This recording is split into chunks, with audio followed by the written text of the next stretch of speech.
Yes, mates, how's it going? My name's Lee, and welcome back to the channel. So in today's video, we're going to talk from a Game Week 4 team selection, trying to highlight a few different players and potential transfers throughout. So if you enjoy FPL content, please don't forget to subscribe, just a little click down below. Anyway, let's rock and roll.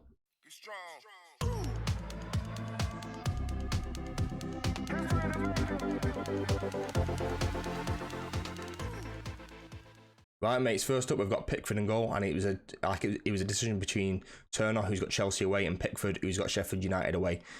Either way, I'm just not convinced by Pickford. He can't keep a clean sheet. I watched the cup game tonight, obviously in the highlights, should I say, and they played Doncaster, where he conceded yet another goal. So, it's one of them. I'm not confident of a clean sheet. Hopefully he can maybe rack up some save points, but as you can see from his fixture on the right hand side, he's got Arsenal after this and Brentford, and then he's got a couple of decent games in Luton and Bournemouth as well. So I don't really want to make a goalkeeper transfer. So it's a case of just kind of hanging on and just kind of see what I can get from him, like until I start to wild card, or I've got a spare transfer, which I have had a little quick tinker about with future transfers, and I might have one in a couple of weeks.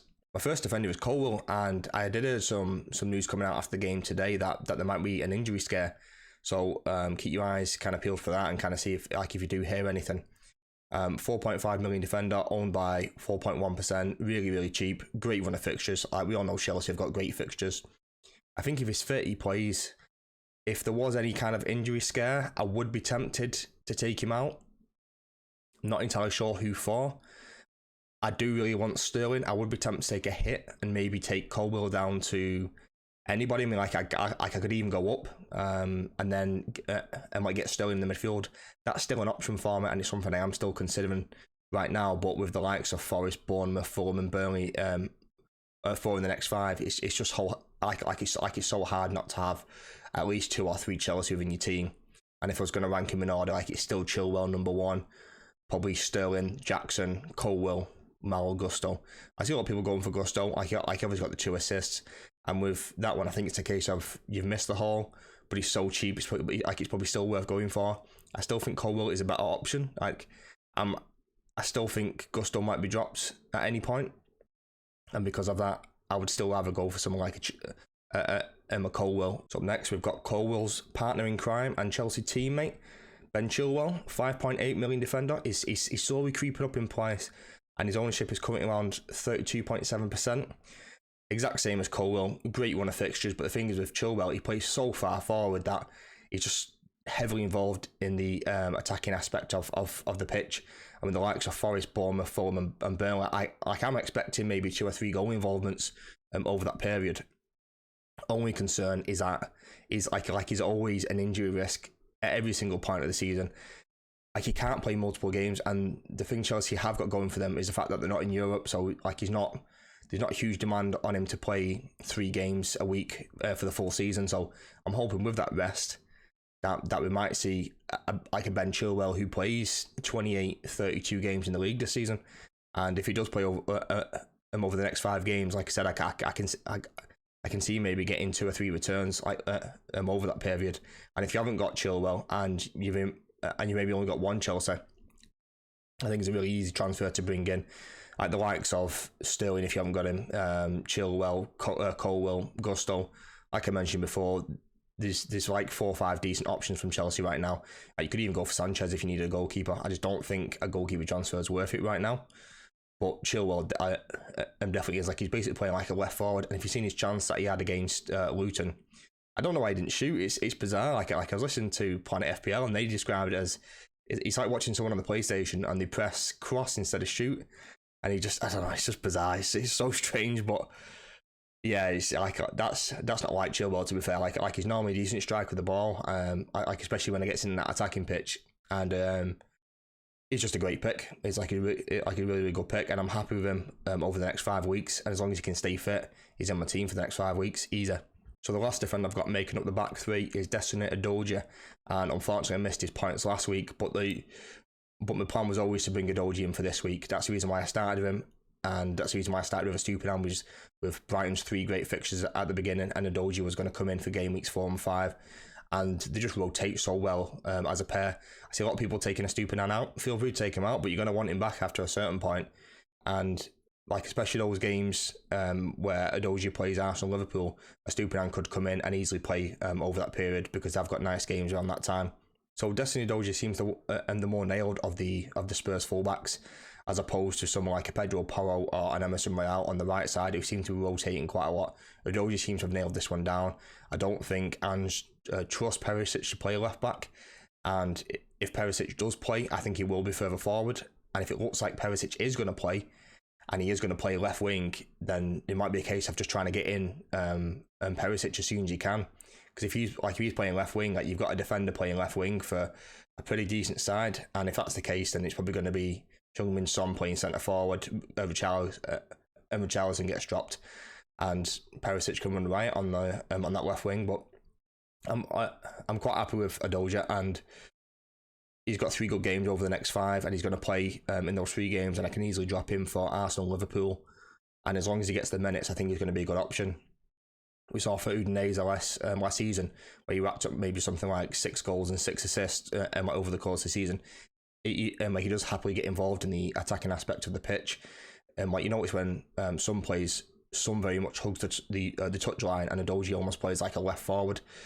So my first midfielder is Marcus Rashford.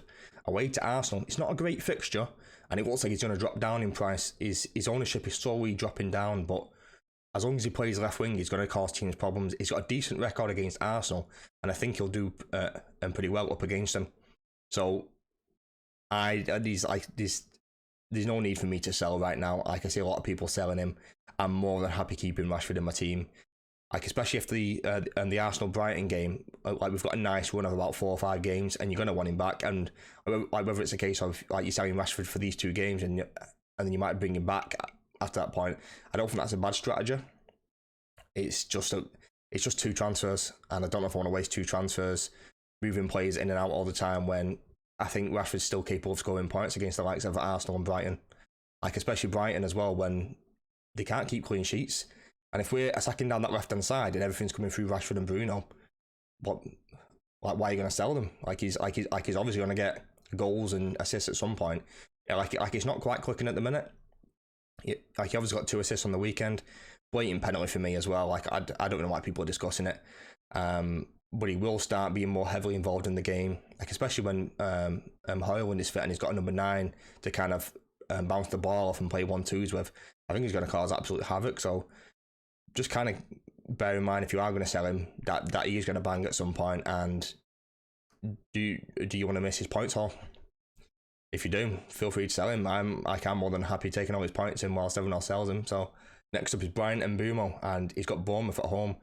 Still on penalties. I still don't like him as an option.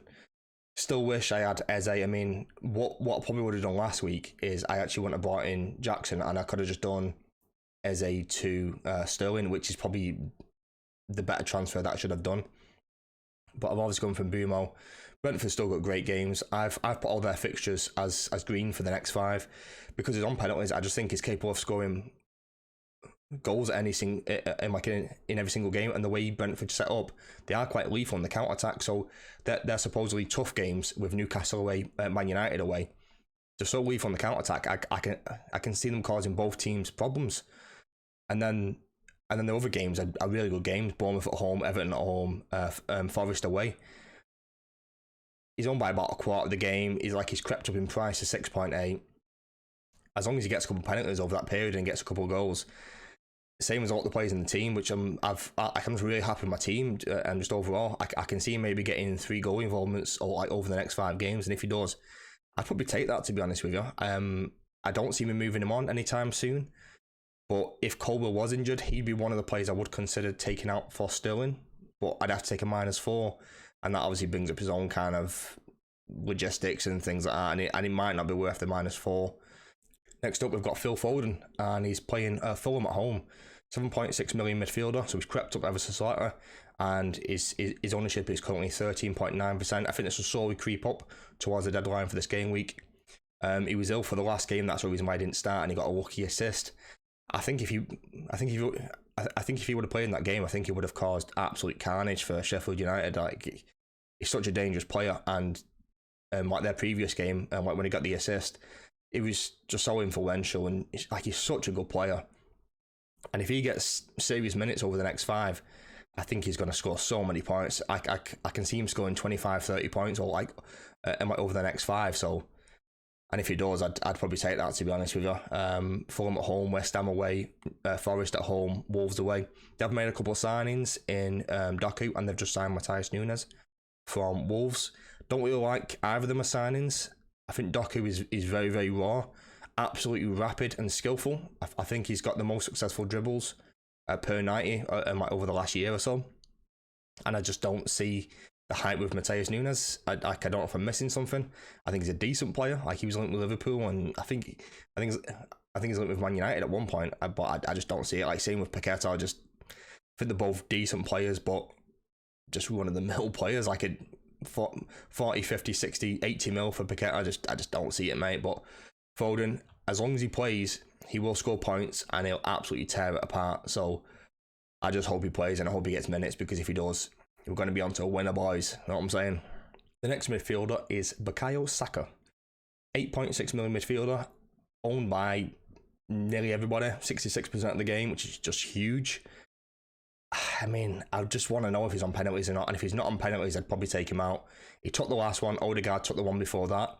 If they get a penalty in this one and someone else takes it, it's just a nightmare. Like, I want Arteta to just come out and say Saka's number 1 on penalties, but if we're maybe 2 or 3 goals up, we might give it someone else. Or like, if someone's got 2 goals and we want them to get the hat trick, like, they might take the penalty.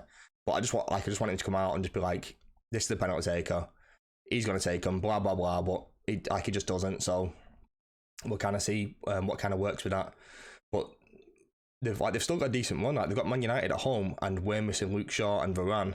I think he's going to rip us apart. Like, I think we're going to play Darryl left back, or even Alvaro Fernandez, one of the youth players who was on one at Preston last season, who's a pretty handy little player, to be honest with you. But I think he's just going to rip us apart, and I'm more worried about that side. Like, I'm not concerned about like a Martinelli, Havertz, or anybody else really. Like, Saka's the one that I'm most concerned about, and I think he might cause us some damage down our left back slot, where we don't really have anyone to kind of come in and fill in, because Darryl can't defend really, and I know we've got Martinez out on that side, but like, Luke Shaw is so dependable. But Saka even had a good game against Luke Shaw, so I think he's going to rip us apart, and that like I said, that's what I'm concerned about. I can see the Man United Arsenal game being like a 3-2, 2-2, something. I can just see goals in it, and I can see Rashford, Saka, Bruno, and a couple of might all getting involved in the goal. So like, I think whoever you've got, I think they're all going to do pretty well in that game, as long as you don't have defence, or maybe even forwards. As long as you've got the midfield, I think you'll be all right. But is an easy hold for me, and is 100% a hold if he is on penalties. I just want to know if he's on penalties, and if not, he might need to make way. So my last midfielder is Bruno Fernandes, 8.5 million midfielder, owned by about 22%. Like he's slowly dropping down. We've got a couple of tough games with Arsenal and Brighton, and then we've got a nice little run after that. I've put Burnley in grey, because I'm not really sure how they're going to perform, and if they are going to keep the ball more, then we might not get as many chances. I think we're going to get, and because it's away, it might be a tricky game than people realise. But because he has on pens, I think he's always capable of scoring goals, and he is on a lot of set pieces, so he's always capable of having some kind of goal involvement. Such a good player. Like, he's so important to the way we play, and like, I know opposition fans don't like him, but I absolutely love him. I think he's an absolute machine. What a player. He's just vital to everything we do, and I just hope he's allowed to kind of do his own thing, and he's got a free role. I just want him closer to goal. I just want him to be allowed to do whatever he needs to do to be involved in the goals. Let him push forward, like, play whoever you need to play in, like, a midfielder, like whether that's a double pivot of Casemiro and Eriksen, or like if we're going to make a transfer, like, and we're currently with the likes of Amrabat and Gravenberch, and if those guys come in, great, then those two can sit and Bruno can go and do his thing. But we just need to allow Bruno just to go and do out and just go out and just let him do his own thing. And if he does, I think we can cause Arsenal problems with that. So one of my transfers last week was taking out Watkins and bringing in Nick Jackson. They've just got such a good run, where I think that of the next 5 fixtures, from attacking point of view, are all green fixtures. Even Villa in the middle, because at home I still think they're capable of scoring goals. I'm not totally convinced by Jackson, and you've seen a lot of like indecision on or like differences in opinion on about Jackson on social media, ranging from he's terrible to he's the next Didier Drogba, and all like everything in the middle. So I'm gonna say he's somewhere in the middle, and he's average. But I think if you're scoring 3 goals and you're only getting one against Luton as the main number 9, I think you need to ask some questions. He probably should have had a couple more. He should have had an assist for Chilwell as well, but Chilwell just decided to have a brain freeze and do whatever he did in the end. But they've got a great run, and as long as he plays and he does get the minutes, I think he will score a lot of points. My only concern is it looks like they're on the verge of signing Cole Palmer, and apparently they're still looking for a big statement signing. No idea what that means. I don't know if it's someone like an Mbappe, which is just insane considering the amount of money that Chelsea have already spent, but apparently Todd Bowley still wants to make this marquee superstar signing, and if he does, it's probably going to be a forward, because that's the most kind of attractive position on the pitch. Last but not least, we've got Captain Haaland, and it's like, it's so obvious. We've got Haaland at home to Fulham. Fulham have conceded the most expected goals over the first 3 games. I think he's going to run right. I think he's going to score 2, probably as a minimum. I can see him getting a hat-trick in this game. Going to run right and absolutely rip him apart. So because of that, I've currently got Phil Foden set as my vice captain. That could easily change to a Jackson, Chilwell, and if I do take a hit, maybe even Sterling as well. But I can see Haaland playing and starting, so I don't see a scenario where my vice captain is going to come into play anyway. But if they did for any instance, then make sure you stick on someone good, because like we all know, there's going to be one time in the season where your captain doesn't play and you're going to have to rely on your vice captain. So do always make sure you set it. I'm not going to talk about Haaland any more than that. They've got a great run of games, like even the Arsenal game. I think he's capable of scoring like a minimum of 1 in every single game. But he's so explosive. He just looks a little bit rusty right now, and I'm hoping in this game he's going to sharpen up a little bit, and he's going to bag a couple more chances than he did in the last game. And if he does, then everyone's going to captain him anyway, and he's owned by everybody, so it doesn't really matter. But kind of keeping up with that and picking the boring captains isn't always a bad thing. I think you can go rogue too early, and I think this week in particular is one of those weeks where you don't want to go rogue too early. Stick to Haaland, stick to the boring pick, and watch those points slowly roll in. Right, mates, that's it for today's video. Hope you enjoyed. So today went through my team selection for game week 4 and spoke about a few different kind of potential transfers or potential scenarios about things we might have to do for this week and the upcoming weeks. So if you enjoyed today's video, don't forget to subscribe, leave a like and leave a comment down below. Tell your mum, tell your dog, tell your postman, tell everybody about me. Peace and love. Have a good day.